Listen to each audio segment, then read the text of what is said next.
Bonsoir à tous, merci de votre attention. Voici les titres de l'actualité de ce mercredi. Des enseignants poussés à bout, les professeurs d'un collège d'Aulnay-sous-Bois près de Paris renoncent à faire cours pour protester contre la violence. Bombes lacrymogènes, coups, intimidations, ils estiment que le sentiment d'impunité des élèves les menace directement. Un premier bilan de l'opération phare allumé en plein jour. D'après le ministère des Transports, elle explique en partie la nouvelle baisse du nombre de morts sur les routes, moins 4,7% en janvier. La progression de la grippe, elle a touché plus d'1 million de personnes en France en 3 semaines. 19 régions sur 22 ont passé le seuil épidémique. La démocratie se fraye un chemin au Moyen-Orient. Après l'Irak, c'est l'Arabie Saoudite qui organise demain les premières élections de son histoire, un scrutin municipal. Les femmes restent à la maison, elles n'ont pas le droit de vote. François Mitterrand toujours au centre des mémoires alors que le procès des écoutes touche à sa fin. Un film qui retrace ces derniers mois sort mercredi et c'est Michel Bouquet qui joue le rôle de l'ancien président. Enfin, le chêne de Marie-Antoinette a été abattu. Cet arbre planté il y a plus de 300 ans n'a pas résisté à la canicule de 2003. C'était le doyen des arbres du parc du château de Versailles. Et avant de développer ces titres, cette scène qui en dit beaucoup sur le climat d'espoir au Proche-Orient au lendemain de la poignée de main Sharon Abbas qui doit mettre fin à la violence, un face-à-face inimaginable il y a seulement quelques semaines. La télévision israélienne a réuni sur un même plateau le père du petit Mohamed, cet enfant palestinien tué au cours d'un échange de tirs au début de la seconde intifada, et le père d'un des premiers soldats israéliens tués à peu près à la même époque. Deux hommes, deux peuples et finalement une communion. À Jérusalem, Dominique Derda. C'était hier soir à 21h30 sur la première chaîne de la télévision publique israélienne. À Sharm el-Sheikh, Ariel Sharon et Mahmoud Abbas venaient d'annoncer un cessez-le-feu après 4 ans et demi d'affrontements. Cette fois, dit le présentateur, exceptionnellement, nous ne parlerons pas de politique, pas de grands discours. Nos invités sont des parents de victimes, les premiers morts de l'intifada. Shmuel Biri, le père de David, et Jamel Al-Doura, le père de Mohamed, qui est mort dans ses bras dans la bande de Gaza.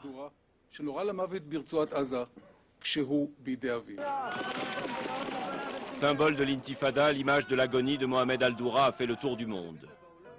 3 jours plus tôt, non loin de là, David Biri, un soldat israélien de 19 ans, avait été tué par une charge explosive alors qu'il escortait un convoi de colons. Shmuel, que répondez-vous à ceux qui sont opposés au processus de paix? Je leur réponds que si quelqu'un a quelque chose de mieux à proposer, alors qu'il le fasse. Je pense qu'on n'a pas le choix. On ne choisit pas ses voisins, on ne peut pas les jeter à la mer, pas plus qu'ils ne peuvent, eux, nous jeter, nous, à la mer. C'est comme ça. Alors d'une façon ou d'une autre, il faut bien qu'on arrive à se parler. Je suis sûr que leur douleur est la même que la nôtre. Elle n'est pas moins profonde. Après 4 ans et demi, on en est arrivé à un point où je me dis, pourquoi on n'a pas fait ça avant? Qu'est-ce qu'on a fait pendant tout ce temps? Il faut qu'on nous rende ce qui nous appartient, et là le calme reviendra. Laissez-nous vivre en paix, rendez-nous ce qui est à nous, Gaza, Naplouse, Jérusalem. Donnez-nous un État. Seriez-vous prêts, l'un et l'autre, ce soir, à vous serrer la main? Oui. Le problème, ce n'est pas entre nous, c'est entre ceux qui nous gouvernent. 2 pères en deuil, l'Israélien et le Palestinien, n'ont pas face à face, mais côte à côte. Ça ne s'était pas vu depuis bien longtemps. Voilà, et en dehors d'un incident qui a coûté la vie à un réfugié palestinien à Gaza, le cessez-le-feu formel annoncé hier a été respecté aujourd'hui. En France, la violence à l'école avec, je vous le disais dans les titres, la décision des enseignants et des surveillants d'un collège d'Aulnay-sous-Bois d'invoquer le droit de retrait. Cela signifie qu'ils estiment qu'ils sont en danger dans l'exercice de leur métier. Ils évoquent une escalade depuis la rentrée. Laurence Deleur, Frédéric Monteil. À l'entrée de leur collège, les élèves sont un peu perdus ce matin. Depuis 2 jours, 90% des professeurs de cet établissement d'Aulnay-sous-Bois ont cessé le travail. Si vous n'avez pas cours, vous rentrez chez vous. À l'origine de ce mouvement, des violences contre une surveillante qui cherchait à interrompre une bagarre. Ils ont mis des coups. Ils ont mis des coups. Tu trouves ça normal de taper quelqu'un? Ah non. Ils sont arrivés derrière elle et ils l'ont tapé. Elle a pleuré après. Difficile de savoir réellement ce qui s'est passé. Mais une chose est sûre pour les enseignants, dans ce collège classé en ZEP, les agressions se multiplient, les conditions de travail se dégradent et certains craignent pour leur sécurité. C'est des bombes lacrymaux, c'est les portes qui s'ouvrent, c'est des gamins qui sont en crise de nerfs, qui balancent des chaises de l'autre côté de la salle. Quand il y a des conseils de discipline, c'est bien marqué dessus, parfois mise en danger des élèves et des professeurs. Donc le danger, il est réel, il existe. On a reçu la visite à notre demande de notre inspectrice en histoire-géographie qui a été scandalisée par les moyens dans lesquels on travaille. C'est pas nous qui stigmatisons, c'est pas nous qui sommes partiaux. Les enseignants à bout invoquent un droit de retrait. Le Code du travail offre cette possibilité à un salarié en cas de danger grave et imminent pour sa vie ou sa santé. L'inspection académique, elle, les considère comme grévistes et leur conteste ce droit. Une somme d'incivilités, une somme d'événements qui pèsent psychologiquement sur les enseignants, qui pèsent sur les conditions d'exercice, ne sont pas assimilables à une mise en danger de la vie ou une mise en danger de la santé de la personne. Une réunion est prévue demain matin au collège pour tenter de trouver une solution à la crise. Et rappelons qu'il s'agit bien d'un collège et pas d'un lycée, c'est-à-dire d'un établissement où les élèves ont entre 11 et 14-15 ans, un peu plus peut-être pour les redoublants. Les lycées justement avec de nouvelles manifestations aujourd'hui ici à Toulouse ou encore à Rennes. Ils étaient plusieurs centaines dans les rues en attendant les rassemblements de demain. Je vous rappelle que l'un des deux principaux syndicats d'élèves, la Fidèle, appelle à un temps fort de rassemblement pour protester contre la loi Fillon et notamment contre l'introduction d'une dose de contrôle continu dans l'épreuve du bac qui en ferait, selon eux, un diplôme à plusieurs vitesses. Autre disposition contestée, le retour du redoublement à tous les niveaux à l'école ou au collège. Au moment même où le texte va être discuté, le Haut Conseil de l'évaluation de l'école, une autorité indépendante, vient de rendre un rapport qui conclut à l'inefficacité et même à la nocivité du redoublement. C'est un vieux débat qui est relancé. Alban Mikosi, Valérie Fourniou. Bon. Arithmétique 1,5, géographique 2, sciences naturelles 2. Dans cette ancienne publicité, l'enfant, un cancre, était condamné au redoublement, à tout recommencer. Et pourtant, remettre le couvert ne serait pas toujours productif. Des conclusions qui apparaissent en toutes lettres dans ce rapport présenté aujourd'hui. Le redoublement n'est pas une seconde chance pour les élèves. À l'origine, il y a cette étude menée par deux chercheurs en Bourgogne. Ils ont par exemple écouté des jeunes enfants qui, à 8 ans, avaient déjà redoublé. Je vais te poser des questions. Est-ce que tu sais pourquoi tu as redoublé l'année dernière? Parce que je travaillais mal. Bilan, le redoublement est démotivant et discriminatoire et pourtant c'est une pratique répandue. 40% des élèves ont redoublé une fois avant le bac, 27% 2 fois. L'originalité de cette étude est le lien entre l'âge de l'enfant et le redoublement. En gros, plus c'est tôt et plus c'est ennuyeux. Un élève qui redouble au cours préparatoire, une fois sur 2, sera 10 ans plus tard en très grave échec scolaire. L'étude précise toutefois qu'en première et en terminale, les redoublements offrent une vraie seconde chance à des élèves qui vont ensuite réussir.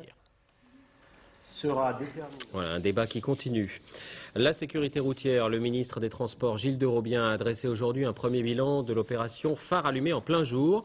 En fait, il s'agit plutôt des feux de croisement. Pour lui, c'est un demi-succès. Entre 3 et 5 Français sur 10 jouent le jeu. Et l'opération expliquerait en partie la nouvelle baisse du nombre de morts sur les routes au mois de janvier. Laurent Di, Diego Garcia. 11 h du matin sur cette route nationale d'Île-de-France. Au comptage, 15% des voitures ont leur feu allumé. Un chiffre qui tombe à seulement 10% sur la départementale voisine. Manifestement, le réflexe d'allumer ces feux pendant la journée n'est pas encore pris. Vous n'allumez pas vos phares?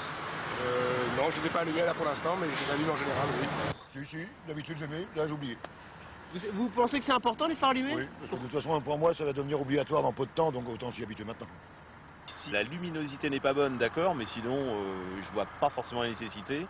Le ministère des Transports a lui aussi fait son propre comptage. 44% des automobilistes jouent le jeu des phares allumés de jour, mais avec de fortes disparités. Au nord du pays, on allume en effet beaucoup plus ces feux de croisement que dans le sud. Selon une étude de la Commission européenne, ce type de réglementation serait pourtant bénéfique en termes de mortalité sur les routes. Il n'y a aucune contre-indication, en tout cas, à l'allumage des feux de jour par les automobilistes. Deuxièmement, l'enseignement, c'est qu'on voit beaucoup plus rapidement un véhicule qui a allumé ses feux de croisement. Les plus inquiets face à cette expérimentation, les motards. Pour être plus visibles, ils roulaient déjà tout phare allumé. Ils ont peur à présent d'être noyés dans la masse. Pour l'instant, ils n'ont pas encore trop à s'en faire. Selon la sécurité routière, 60% des Français jugent la mesure inutile. À propos de route, ce flagrant délit près de Vesoul en Haute-Saône, la conductrice d'un car qui transportait 38 enfants a été contrôlée avec plus de 2 grammes d'alcool dans le sang. C'est une accompagnatrice intriguée par son comportement qui avait donné l'alerte. Loïc Delamornay. Le car n'est heureusement pas allé plus loin. Dans ce village prévenu par téléphone, les gendarmes attendaient la conductrice du car scolaire. Alcotest positif, 2,18 grammes dans le sang, alors qu'elle transportait 38 enfants. C'est l'accompagnatrice du groupe qui, devant l'état suspect de la conductrice, a donné l'alerte en appelant la société de transport. La directrice m'a tout de suite appelé. Et de là, j'ai dit, écoutez, si vous avez un doute, arrivez au deuxième endroit, puisqu'il y était presque, faites stopper le conducteur. J'appelle les gendarmes, je vous renvoie un autre bus pour emmener les enfants et on fera ce qu'il faut. Le directeur avait déjà alerté la médecine du travail par le passé et averti les gendarmes. Depuis, la conductrice était médicalement suivie et avait passé une dernière prise de sang il y a 15 jours. Aujourd'hui, malgré tout, les conducteurs de cars scolaires sont très surveillés, comme l'expliquent les collègues de la conductrice sanctionnée. C'est vrai qu'on est souvent contrôlé. On voit souvent la police et les gendarmes qui sont là. Bon, ils n'arrêtent pas tout le monde naturellement, hein. Ils arrêtent un quart ou deux, un quart sur deux parce que bon, naturellement sinon ça bouchonne un peu. Mais c'est vrai que moi depuis certains temps, depuis le début de l'année on va dire, ils sont souvent là, quoi. L'employé mis en cause va être licencié pour faute grave. Son permis lui a été retiré sur le champ et elle comparaîtra devant un tribunal en juin prochain. En bref, 3 blessés légers dans l'affaissement d'une passerelle d'embarquement de voitures et de camions vers un ferry à Calais. 2 chauffeurs de poids lourds et un grutier ont été légèrement blessés. C'est la rupture d'un câble qui est à l'origine de l'accident. La grippe, si vous ne l'avez pas encore, soyez vigilants. L'épidémie est en train d'atteindre son pic. Elle a déjà touché plus d'1 million de personnes en 3 semaines. Beaucoup de monde aux urgences et dans les cabinets médicaux. Yvan Martinet avec Christophe de Valambra. Vous aviez surtout des courbatures, mal à la tête, le nez un petit peu pris, la gorge qui gratte. Ces symptômes, un Français sur 6 les a déjà connus cet hiver. En 3 semaines, la grippe a contaminé plus d'1 million de personnes. Quant à ceux qui n'ont pas encore été touchés, ils ne sont pas sortis d'affaire. L'épidémie devrait atteindre son pic en fin de semaine. Elle n'est pas très forte cette année, c'est-à-dire qu'il n'y a pas des températures très élevées à 40-41, mais il y a tous les autres signes de la grippe sont présents. Peu sévère mais très répandu chez les plus jeunes. Particulièrement touchés cet hiver, les moins de 15 ans, ils représentent 40% des malades. Campagne de vaccination efficace, les seniors sont assez peu atteints cette année. Mais le virus s'est propagé partout en France, régions les plus touchées, Rhône-Alpes et Pays de Loire. Quant aux rares zones encore épargnées, elles n'échapperont pas au virus. L'épidémie connaîtra son déclin d'ici 3 semaines. La mise en place de la réforme du médecin traitant, c'est en ce moment qu'il faut choisir le sien, mais ça n'est pas toujours facile. Les centres d'appel reçoivent beaucoup de demandes de renseignements, notamment parce que certains médecins, pour des raisons diverses, refusent d'endosser ce rôle. Sophie Rodier, Virginie Fichet. Rodrigue, bonjour. Bonjour monsieur, mon épouse porte des appareils auditifs. Doit-elle passer par le médecin traitant d'abord? 4000 appels par jour et pourtant le numéro n'est pas gratuit. Autant dire qu'avec l'avènement annoncé du médecin traitant, les gens se posent des questions. Florilège.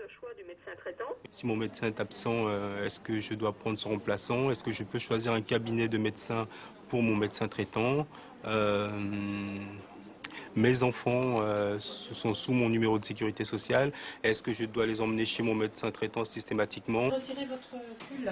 La réforme concerne 38 millions de personnes. À ce jour, près d'1 million d'entre elles ont choisi leur médecin traitant, lequel est chargé de remplir les formulaires et de les expédier à la Sécu. Problème, certains prennent leur temps. C'est leur manière de contester la réforme.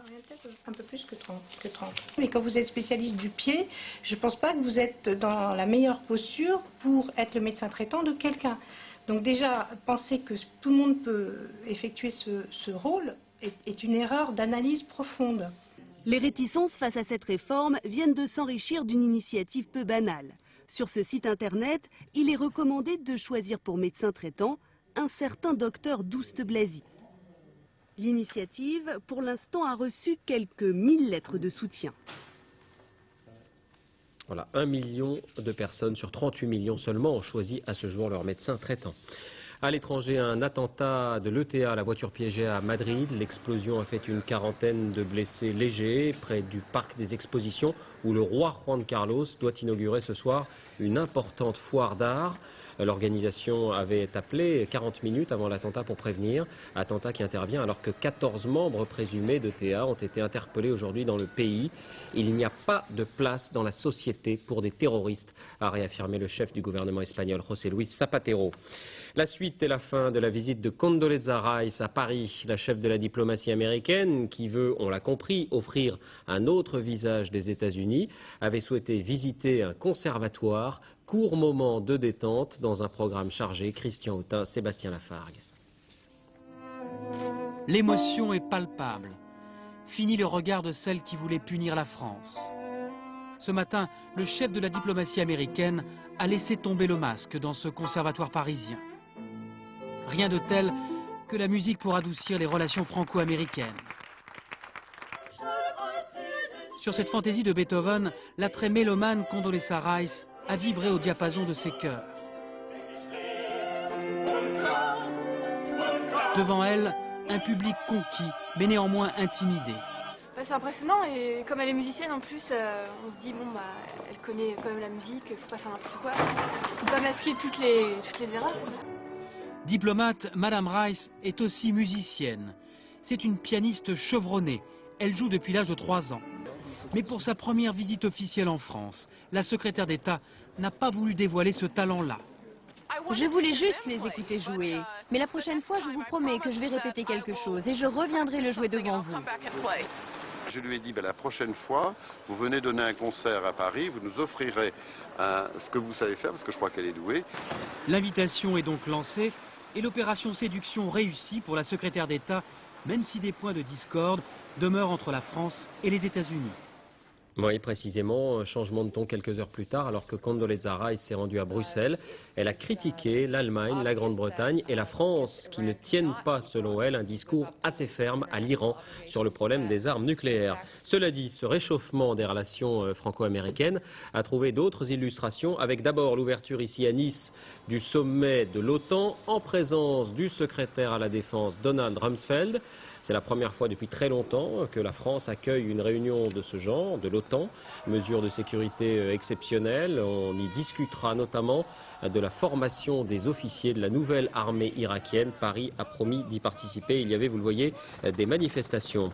Et puis autre signe, peut-être, l'Amérique a rendu un hommage particulier à l'un de ses militaires morts en Irak et qui est français, venu d'Antibes. En fait, il a la double nationalité. Il s'était engagé il y a quelques années et fait même figure de héros pour les médias américains. À Washington, Alan Chalvron, Aaron Diamond.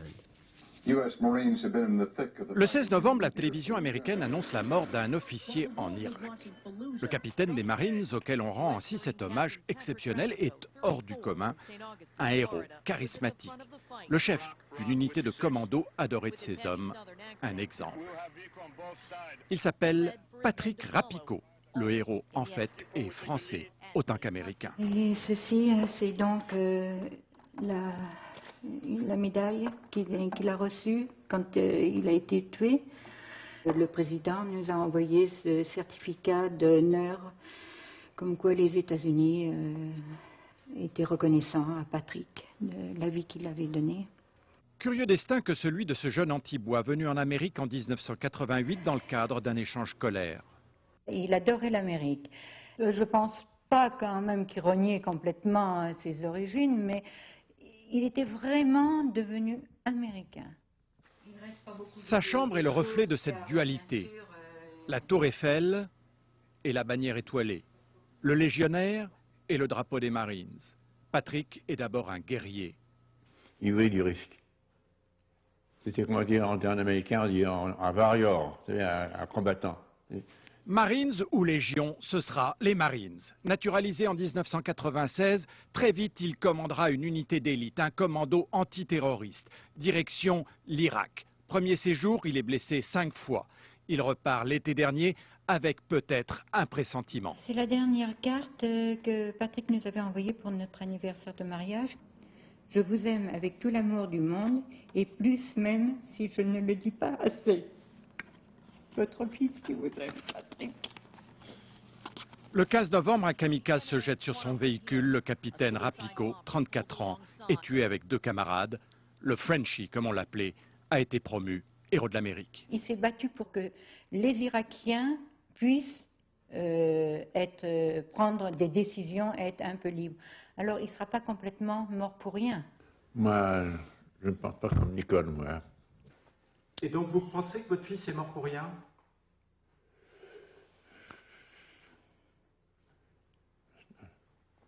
Oui. Oui. C'est ce que tu penses? Monsieur et Madame Rapicot étaient venus s'installer en Amérique pour être près de leur fils. Ils y resteront. L'Irak où les violences ont fait 25 morts et où les résultats du scrutin ne seront finalement pas connus avant plusieurs jours. L'annonce a été retardée aujourd'hui. Depuis la réélection de George Bush, les États-Unis ont réaffirmé que leur mission était de semer la liberté, la démocratie dans le monde. Eh bien, après l'Irak, c'est peut-être la théorie des dominos. L'Arabie Saoudite organise demain les premières élections de son histoire, un scrutin municipal, mais n'allons pas trop vite. Les femmes restent à la maison, elles n'ont pas le droit de vote. Envoyé spéciaux Bernard Lebrun, Patrick Desmully. Les yeux dans les yeux, ceux d'une femme docteur observant ceux d'un patient masculin. Une scène forcément médicale, où l'exception de la santé autorise une certaine mixité. Mais une scène impensable dans la vie courante, tant la religion et les traditions font de la société saoudienne l'une des plus conservatrices au monde. Les infirmières natives de ce pays doivent demeurer voilées pendant leur travail. Mais pour autant, notre femme docteur, grand chirurgien ophtalmologique saoudien, qui aurait aimé voter, appelle les femmes saoudiennes et l'Occident à la patience. Nous sommes un pays jeune, dit le docteur. Vous pouvez voir ici toutes les choses du monde moderne grâce à l'argent du pétrole. Mais tout ça est récent et ne date que des années 70. Alors vous ne pouvez pas nous demander de changer les gens en une seule nuit. 40 ans après l'ouverture des écoles aux femmes, les Saoudiennes demeurent des passagères, interdites de volant. Mais elles constituent la moitié des 26 millions d'habitants du pays. Alors pour cette femme, professeure d'université et féministe convaincue, ce sont des élections bancales. Avec seulement moitié de la société, ce n'est pas une vraie démocratie, pas du tout. Les femmes saoudiennes sont toujours absentes. Leurs décisions ou leurs affaires sont toujours décidées par les hommes.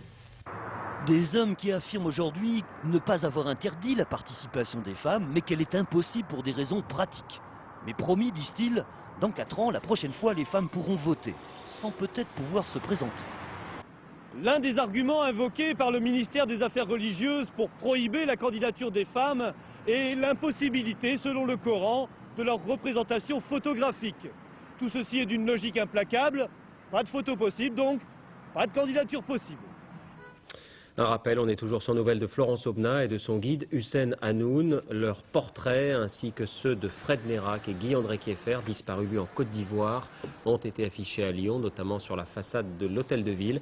Une soirée de soutien est organisée ce soir sur place.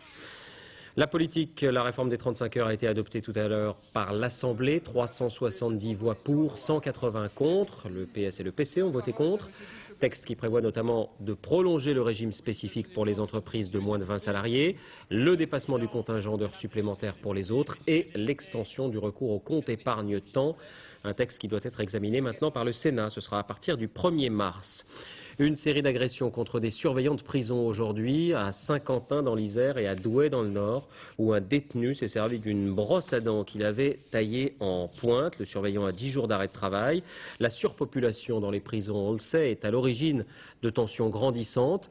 De nouveaux établissements vont bientôt être ouverts. Dans l'un d'entre eux, un exercice de réaction face à une mutinerie était organisé. Aujourd'hui, c'était à Séquédin, près de Lille. Reportage Amaury Guibert, Mathieu Drejoux. Vous avez 5 minutes pour réfléchir, c'est soit dans 5 minutes vous remontez tranquillement en cellule. Il n'y a pas de 5 minutes, Un début de mutinerie classique dans la cour de promenade. Les surveillants se sont mis à l'écart, une équipe d'intervention a pris le relais. Visage masqué pour des raisons de sécurité, ils sont là en appui.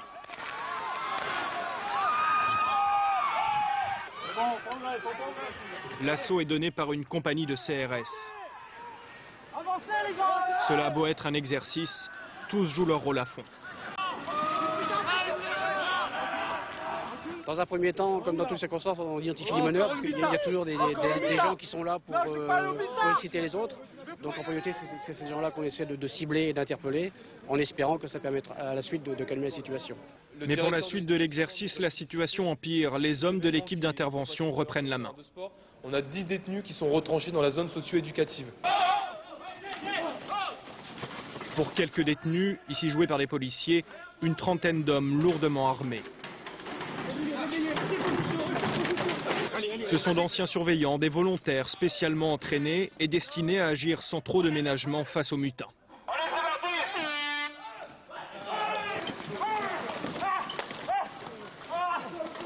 On fait pas n'importe quoi. Parce que eux, leur jeu, c'est de nous provoquer dans le but de nous déstabiliser. Et si on avait intervenu alors qu'on était en même temps en train d'intervenir là-haut, on se mettait en difficulté parce qu'en fait, tout partait en pagaille.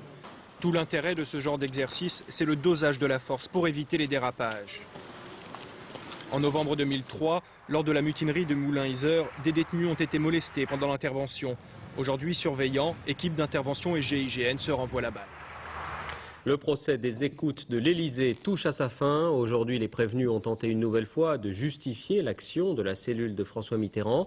Pour ce dernier jour de débat, le tribunal avait choisi de diffuser à l'audience la seule interview où l'ancien président était questionné sur ce sujet des écoutes. Frédéric Crotta, Jean-Louis Melin. L'ombre de François Mitterrand plane sur ce procès depuis le début. Tous les prévenus ont reconnu avoir agi sur ordre de l'Élysée. Le document visionné ce matin à l'audience est édifiant. Il s'agit d'une interview réalisée par une équipe de la télévision belge, la seule à avoir osé interroger le président sur les écoutes. L'Élysée n'écoute rien. Le groupe Il antiterroriste. n'y a pas de système d'écoute ici. Le système d'écoute, il dépend du Premier ministre et il est physiquement, je crois, je ne peux même pas vous le garantir, je ne sais pas où c'est. Je crois qu'il physiquement, il dépend du ministère de la Défense. Il s'agissait d'écoutes qui auraient été commandées par la cellule antiterroriste de l'Élysée, bien sûr pas. On s'en encore un peu plus. Au bout de la quatrième question des journalistes belges, à propos des écoutes, le président perd patience. Je voulais vous demander justement si le fait de décorer M. Proutot n'avait pas été pour vous. La conversation est terminée.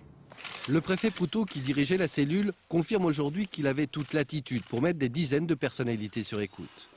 Il savait très bien ce qu'il m'avait demandé de faire et dans quelles conditions et comment je l'ai fait. Et ça, je pense que pour lui, ça ne posait pas de problème. Sinon, il n'aurait pas continué à me recevoir jusqu'à la fin, puisque je l'ai vu pratiquement 3 semaines avant son décès.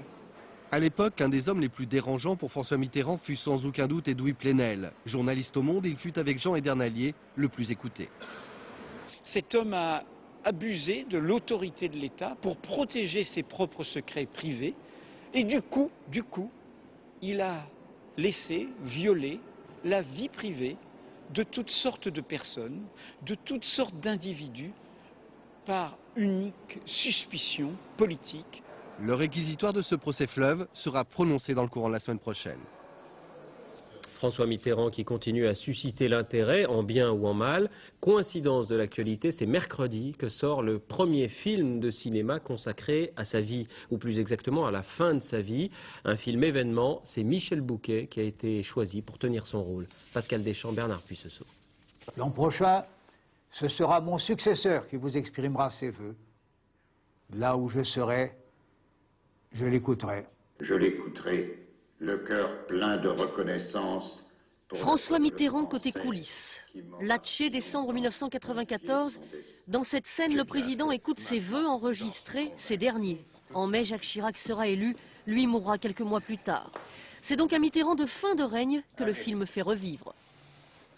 Allez, maintenant tout le monde à table. J'ai faim. Un Mitterrand intime qui se confie alors plusieurs mois durant à un jeune journaliste qui enregistrera leurs entretiens. Ce sont ses propres mots que le spectateur entend pour la première fois. Un déjeuner avec Julia Roberts, c'est mon rêve.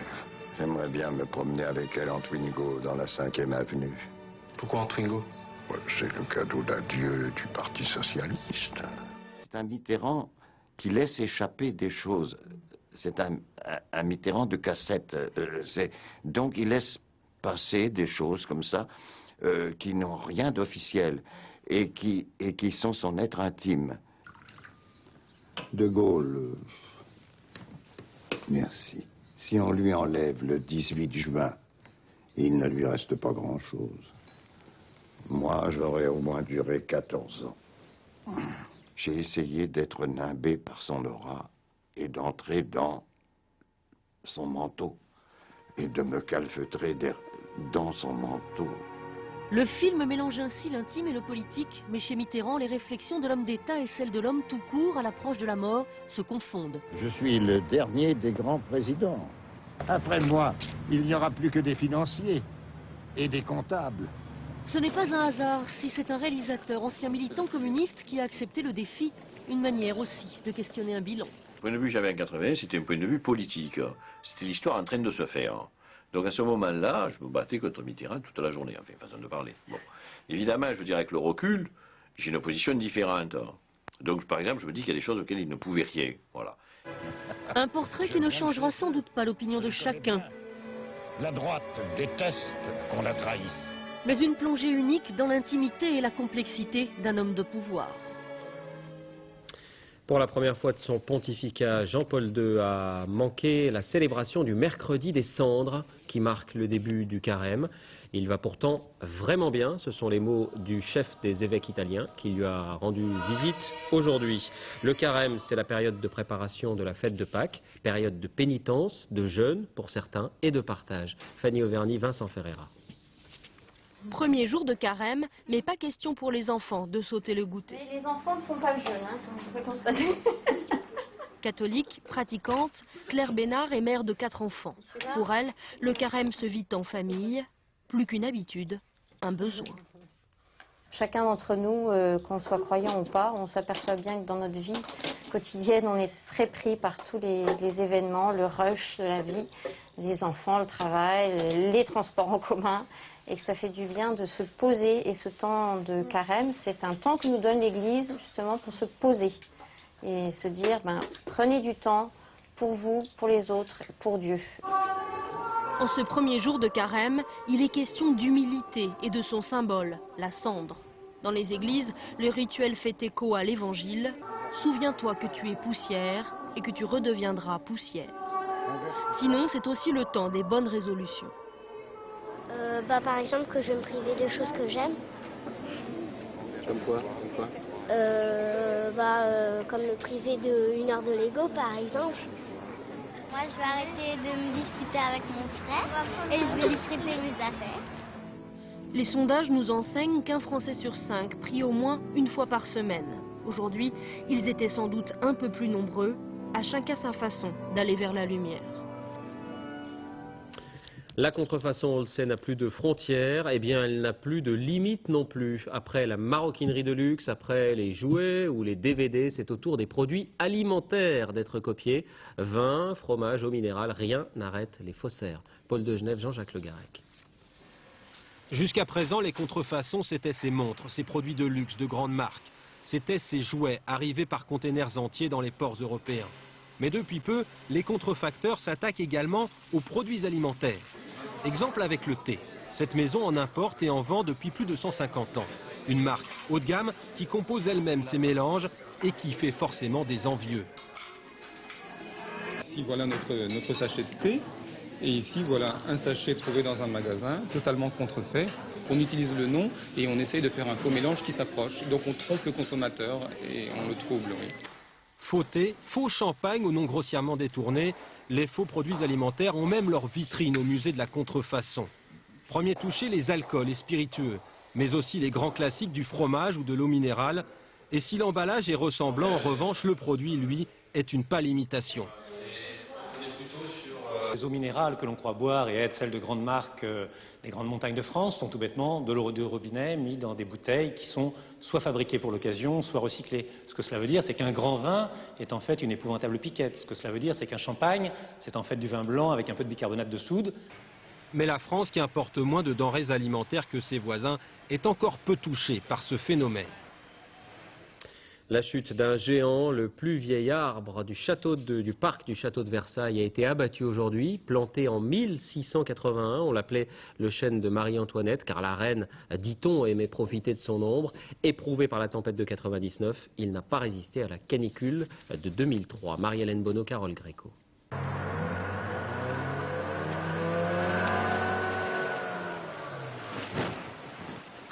Le sol en a tremblé. 3 siècles à terre, 35 tonnes, 35 mètres de haut, 5,50 mètres de circonférence. Le chêne de Marie-Antoinette était déjà mort. Épargné par la tempête de 99, il n'a pas survécu à la canicule de 2003. Mais les jardiniers du parc avaient pensé à l'avenir. Nous avions pris soin il y a 10 ans de prélever des glands de cet arbre pour qu'il ait des bébés. Donc lorsque l'arbre sera extrait en totalité, on va reniveler le sol, on va replanter, remettre en place tous les bébés chênes que nous avions récoltés et ce bosquet restera éternellement le bosquet des chênes de Marie-Antoinette. L'arbre avait été planté en 1681. La reine, Marie-Antoinette, aimait profiter de son ombrage lorsqu'elle séjournait à Versailles. L'abattage de l'arbre avait été préparé il y a plusieurs jours. Il a d'abord fallu élaguer les branches, puis creuser pour dégager les racines. En mars, le tronc sera ramené dans la pépinière du château, là où il est né il y a 3 siècles, et exposé comme un monument.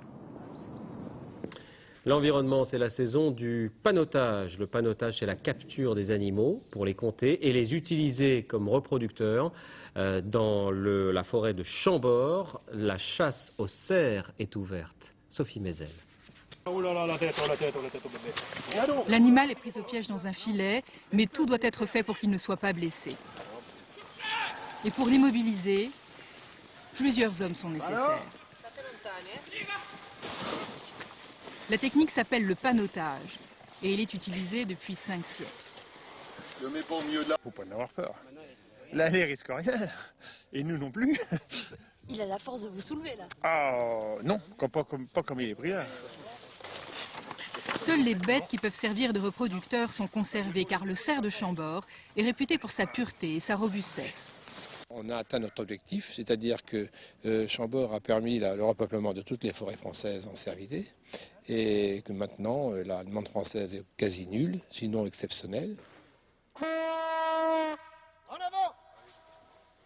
L'animal, après avoir généreusement donné sa semence, est relâché dans le parc où il peut recommencer à gambader. Musique pour terminer avec le retour du rock. Il y a 10 ans, le bon vieux rock, on le disait, à bout de souffle, dépassé par le rap et la techno, eh bien il redevient un étendard. Il retrouve aussi les faveurs populaires des jeunes. C'est le dossier de cette édition. Il est signé Olivier Lenuzza, Guillaume Viard. Le rock, c'est un peu comme un grand vin. Il est conseillé de le laisser vieillir quelques années à la cave. François, Simon, Lara et les autres ont 13 ans. Ils jouaient chacun d'un instrument, alors ils ont décidé de monter un groupe. Dans le rock, ils aiment... Le rythme, moi. Ouais, le rythme, franchement, le tempo, le rythme... La guitare saturée. La façon de chanter des chanteurs de rock. Il s'était jamais intéressé aux guitares de son père et brutalement, il a dit « j'ai envie de jouer de la guitare ». Pierre a joué du piano pendant 3 ans, mais ça, il a été assez rapidement déçu parce que justement, on ne lui faisait jouer que du classique. Nos apprentis rockers sont venus voir leur maître au Zénith à Paris, les Américains de Green Day. Si l'industrie du disque est en crise, les concerts font ça le comble. L'esprit rebelle et tout qui revient, enfin je sais pas, vouloir se démarquer des autres. C'est un art de vivre une philosophie presque, tu vois, le rock. Quand tu écoutes du rock, t'as un moment un peu sombre parce que ça forcément ça rend sombre, mais je pense pas que ce soit non plus tout un style de vie.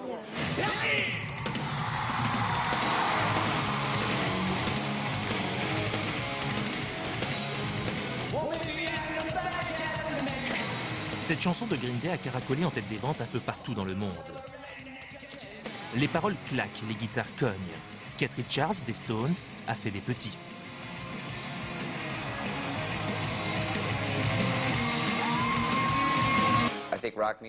Je pense que le rock était devenu une musique très ennuyeuse pour beaucoup de gens, une sorte de nouvelle pop. On ne prenait pas de risques, alors que le rock a toujours été une musique qui doit se mettre en danger.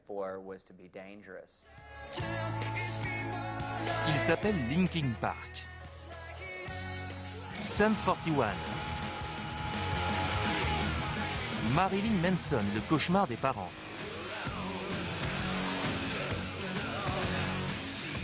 Ou bien encore les Killers.